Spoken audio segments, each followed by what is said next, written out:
Shabbat shalom, everyone. When I was a little girl, I thought that raindrops were God's tears. I thought that the wind was God's exasperated sigh, and I thought that thunderstorms were evidence of God's anger. And when the sun shined, I knew that God was smiling down on me. And though I eventually came to understand that the mercurial weather patterns were not indicative of God's emotions, I sometimes catch myself looking into the sky and wondering, how is it, I wonder, that the sun shines and the birds chirp in the midst of a war? How can it be that a soft breeze gently caresses the tops of the trees while half a world away, and yet also so near, there's violence and destruction and death and devastation? Where are God's tears, I ask myself?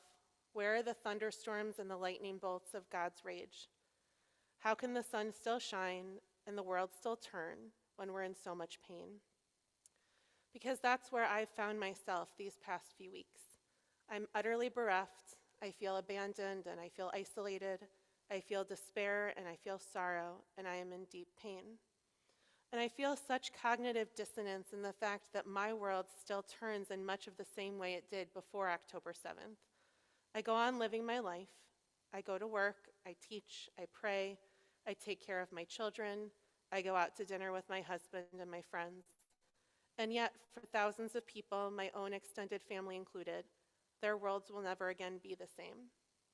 And I find myself growing more and more angry about so many things that I have so little control over.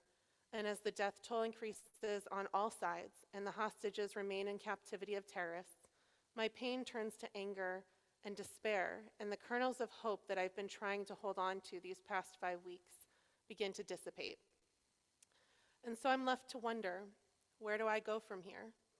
How do I move myself forward and propel myself out of this cycle? I wish I had the answers, but like most of us, I have more questions than answers at any given moment, and in truth, that's a very Jewish thing to do. One of my rabbis taught me that prayer doesn't always give us clear answers. What it can do, he said, is to open our minds to the wisdom of the world around us that could provide us with a direction and with some insight. And sometimes those answers come from unlikely places, if only we're willing to look. And in this case, in the last couple of days, the wisdom came from my 4-year-old, Rabbi. 2 nights ago, Rabbi was singing with me before bed, as we often do, and before I knew it, he started singing the words of Hatikva. Now, Rabbi has been singing this for the last few weeks. He learned it in late September from his preschool. And it always brings me joy, and usually it brings tears to my eyes, particularly now. But 2 nights ago, I heard the words in Hatikva a different way, and I needed it at that moment because it pushed me to revisit what tikva, or what hope, really means.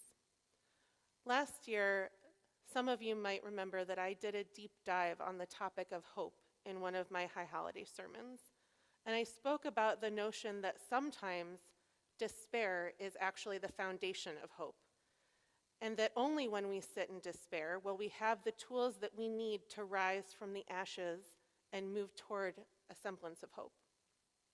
Rebecca Solnit, the author of Hope in the Dark, says that hope is not the belief that everything was, is, or will be fine. Hope locates itself in the premise that we don't know what will happen. In the spaciousness of the uncertainty, there is room to act. Hope is an embrace of the unknown and the unknowable. And Solnit writes that she says this because hope is not like a lottery ticket that you can sit on your sofa and clutch feeling lucky. She says it because hope is an axe that you should break down the doors with in an emergency, because hope should shove you out of the door. Hope calls for action. To hope is to give yourself to the future, and that commitment to the future makes the present inhabitable. And for Jews too, I believe that hope is active and it's dynamic. We're not people who sit passively and wait for hope to come to us. And if that's true, then hope also can't be stagnant or unyielding. It has to be flexible and nimble and adaptable, changing as we ourselves change. And therefore, what we hope for and the very act of hope itself has to shift as the world shifts around us. So, what does hope mean for us now in this moment when it feels so very distant and so very unattainable? How do we actively work towards hope? Now, truthfully, I'm not sure. But I do know that it starts by a willingness not to turn inward and to shut the rest of the world out.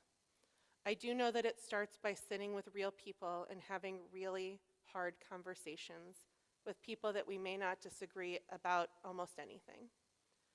And I do know that it starts by building bridges instead of tearing them down. And I also know that it won't be simple and it won't be easy. So in this moment when it seems that the easiest thing might be to build up walls around ourselves to protect us from the pain, I'm suggesting that we have to do the opposite. So instead of building the walls, we have to knock them down. I know that we can't and we won't solve the world's problems in our corner here in Omaha, because we're all hurting, we're all in deep pain. And yet, I want us to remember that we're also not powerless. The wisdom of our tradition is a gift because it gives us the tools to reach for hope in the face of despair, if only we have the courage to try. Shabbat Shalom.